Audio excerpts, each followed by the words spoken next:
সম্মানিত ভিউয়ার্স, আসসালামু আলাইকুম। আজকের এই ভিডিওতে বড়দের কিছু স্মৃতি মনে পড়বে এবং ছোটদের জন্য স্মৃতি তৈরি হবে। ভাবছেন কিভাবে? আজকে আমাদের কিছু ভাত অবশিষ্ট রয়েছে। তো আইমানের আম্মু বলতেছে যে এই ভাতগুলো ভাজি করবে। একটু খেয়াল করে দেখুন তো কার মনে পড়ে ছোটবেলার কথা? আপনি হয়তোবা মক্তবে গিয়েছেন অথবা প্রাইভেট পড়তে গিয়েছেন ভোরে উঠে। বাসায় এসে দেখলেন আম্মু ধনিয়া পাতা, কাঁচামরিচ এগুলো দিয়ে ভাত ভাজি করে রেখেছে এবং গরম ভাত খেয়েছেন।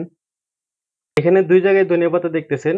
একটা হলো আপনার ভর্তা করবে মানে পাটা বেটে এটা ভর্তা করবে ভাত দিয়ে খাওয়ার জন্য। আরেকটা মানে ভাত ভাজির মধ্যে দিয়ে দিবে।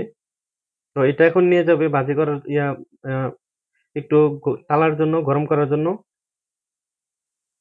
ধন ধনিয়া পাতা বাটাটা করার জন্য এটা একটু মানে চুলায় দিয়ে একটু গরম করে নিলে ভালো হয় পানিটা টানিয়ে।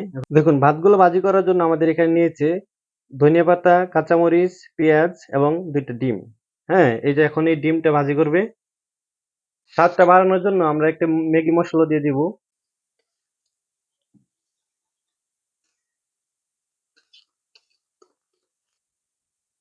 আমাদের ডিমটা হয়ে গেছে। ডিমটা এখন পেঁয়াজটা ভাজি করতে হবে। এটা ব্রাউন কালার হওয়ার আগ পর্যন্ত ভাজলে অনেক সুন্দর ঘ্রাণ হবে আরকি। এখানে পরিমাণ মতো একটু লবণ দিয়ে দিবেন এবং একটু হলুদ দিয়ে দিবেন। তাহলে কালারটা সুন্দর আসবে। এখন দিয়ে দিব আমরা কাঁচামরিচ।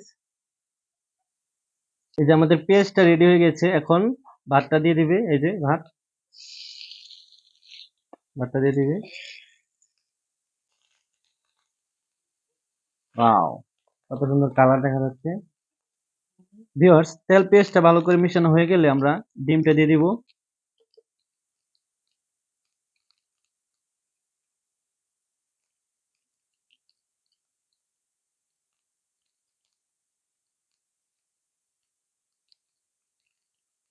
ওয়াও! এটাও এক ধরনের বিরিয়ানি ধরতে পারেন।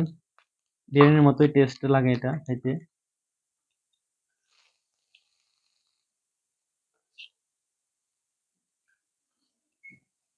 আমরা এটার মধ্যে ম্যাগি মসলাটাও দিয়ে দিব।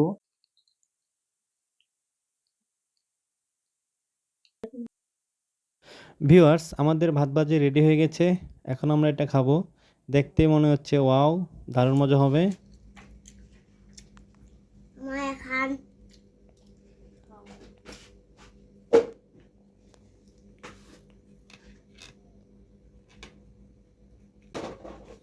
ওয়াও খেতে অনেক টেস্ট লাগছে এগুলো কেমন। আইমান, কি বাবা? তুমি যে ভাত ভাজি খাইতেছো এখন তোমার কাছে কেমন লাগতেছে? অনেক ভালো। এই যে আইমান খাচ্ছে, আইমানের কাছে অনেক ভালো লাগতেছে অবশ্য। ও আগে কখনো খায়নি, আজকে ফার্স্ট টাইম। ও যখন মাশাআল্লাহ আমাদের মতো বড় হবে তখন ওরও এগুলো মনে পড়বে।